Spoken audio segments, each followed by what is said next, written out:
Nobody is immune from violence. It impacts individuals, families, and communities. My name is Jalen Level. I live in Louisville, Kentucky, and as a young Black male, I recognize how it affects my community, and I am committed to violence prevention, just like APHA.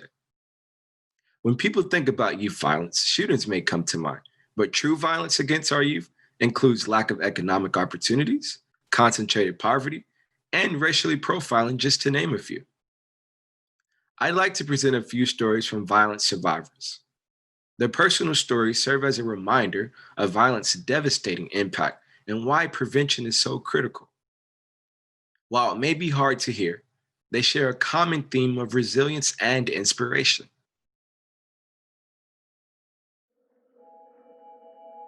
Benny was really funny. He loved lighthouses. He loved the 7 train in New York.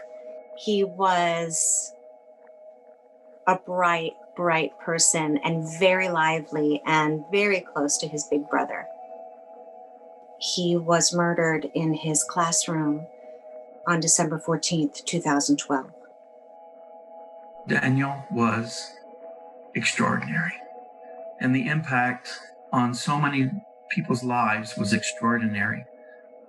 I was contacted by a colleague and friend at his work and told the news that Daniel had taken his own life with a single gunshot wound. For myself, I was married. We had 3 children. And then one evening, we had a violent episode and I was injured. And so I had to go to the emergency room. Now, I had had a baby 4 months prior at the same hospital, so they knew me. And when I entered as a victim of domestic violence, the vibe was totally different. They were talking down to me, very belittling, made me feel stupid that I didn't know what was going on in my, with my own self and in my relationship. And, just were not helpful. Early in my childhood, I started witnessing a lot of domestic violence from my father's side to my mother. And because of that, we had to move numerous times. We were always on the run. And then coming to the US, I became a victim of a kidnapping. Sometimes they will place me in a room full of all men, and I was the only girl there, and I think at that time I was already so numb to every feeling that I didn't care what they were going to do to me.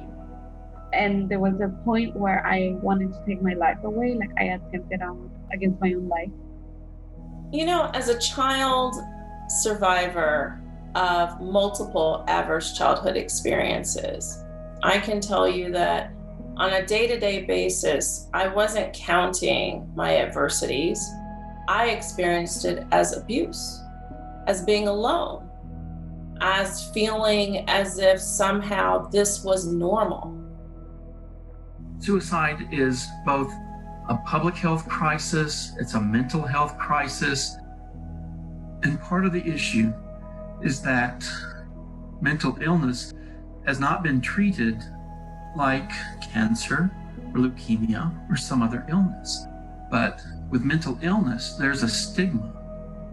And we know with domestic violence, it's not just the victim, right? Because then there's abusers, so there are always 2 people. And then I had 3 children in the home, right? So then that's 5 people affected. So that number exponentially grows, right? As you include children, and then a lot of times family members try to get involved and help.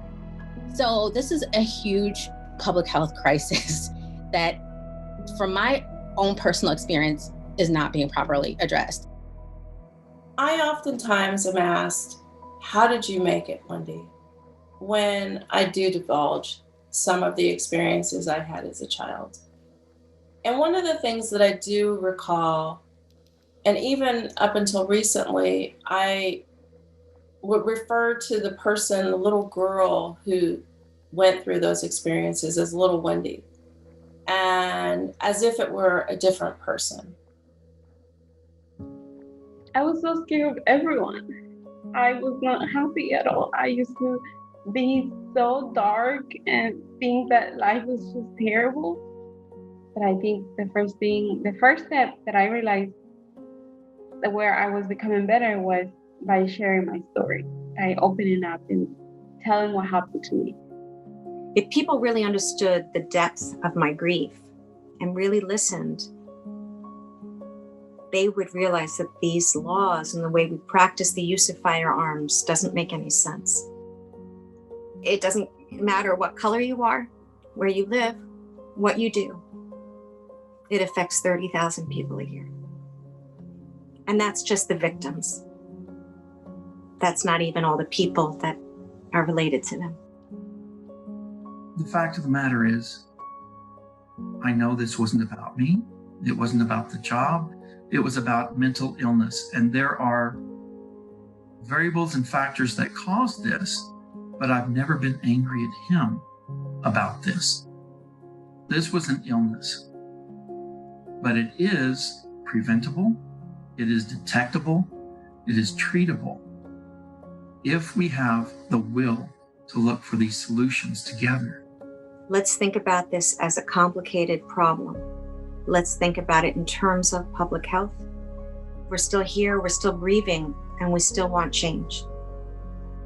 Violence prevention, as we've seen this year in 2020, is not only a call to action, it is imperative to address if we are to become the healthiest nation. When he died, I could still smell him in his bed sheets. And I didn't want to wash them, because I knew that once I washed them, I wouldn't smell him anymore. I miss his smell. I miss his hugs. But I know he's right here with me.